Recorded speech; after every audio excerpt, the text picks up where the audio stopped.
2 weeks ago, the federal government confirmed a new construction cost estimate for the Trans Mountain Pipeline of $12.6 billion.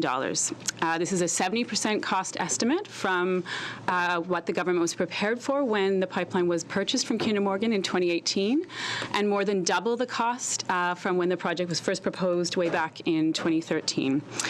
So it's the latest. We've had a long list of delays, a long pattern of rising costs on this project, and those are likely to continue. And this new number, this new cost estimate, quite rightly has Canadians concerned. So the very headline message from this new NANOS national survey is that only 16% of Canadians say they are comfortable with the federal government spending more than $12 billion to build the Trans Mountain Pipeline project. That number is 43% believe that Trans Mountain should not cost taxpayers any money at all, and that number goes up to 59% in Quebec. So Trans Mountain new price tag is really a game changer for the political support, the public support for this project.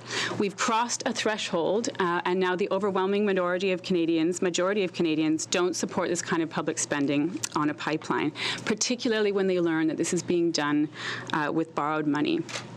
So this new price tag, brings with it a drop in public support, as well as a risk that taxpayers are taking on. And I want to just take a moment to take a look at what this looks like in terms of profitability and viability.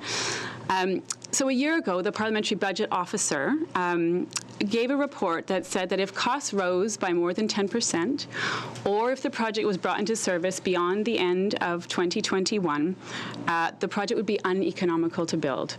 So with this announcement, we have confirmed that we've blown past both of those things. But we're very much still being sold essentially a myth that this project is operating on a commercial basis and that it will continue to generate profits for government coffers, to plant trees and other things of this nature. And I just want to give you one quick example where we have recently discovered where we think this is showing that these kinds of claims really need to be questioned. So when Trans Mountain was approved for a second time last summer, it triggered a clause in Trans Mountain's contract with its customers. These are the oil majors, BP, Total, and others. Triggered a clause in this contract that allowed Trans Mountain to pass on the increases in construction costs beyond $7.4 billion, which is what was budgeted for when the project was approved for the first time in 2017. It allowed them to pass on the majority of those costs to those customers who ship oil down the pipeline. Trans Mountain declined to take that opportunity. The Canadian Energy Regulator did not intervene. Federal government owners did not intervene. So what this means is Trans Mountain absorbed those extra costs. It means essentially taxpayers absorb those costs. And it means that the tolls that Trans Mountain is able to charge are not covering these higher costs. They're not covering the costs of running the business. Kinder Morgan walked away when it saw its future profit margins being eaten up by rising costs. We are very concerned that future buyers may do their due diligence. They are going to look at this project and they may well come to the same conclusion. So this is a hidden subsidy that no one is talking about, and it raises a lot of big questions and a lot of big risks. We need more understanding of what the costs and the risks are that are underpinning this $12.6 billion announcement.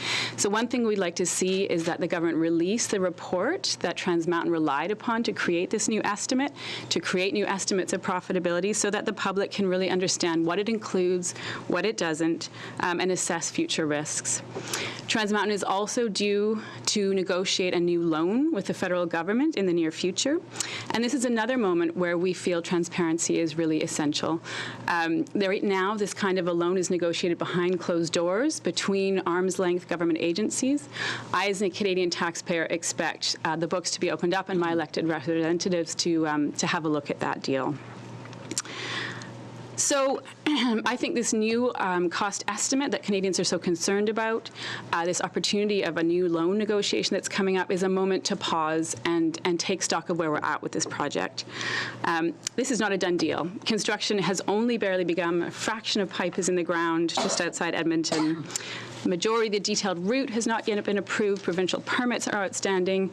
This project faces enormous risks for completion. Legal challenges are still before the courts, and as we are seeing right now with unrest across the country, civil disobedience has been vowed to happen on this project.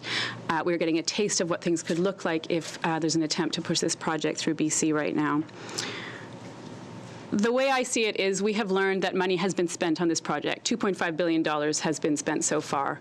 But that is $10 billion that is available to be saved. If there is no future profitability here, if buyers are going to struggle to be found, we still have the opportunity to save those billions and invest them in renewable energy, invest them directly in families who are struggling right now in Western Canada. Do that right now rather than losing those billions of dollars to a white elephant in the future.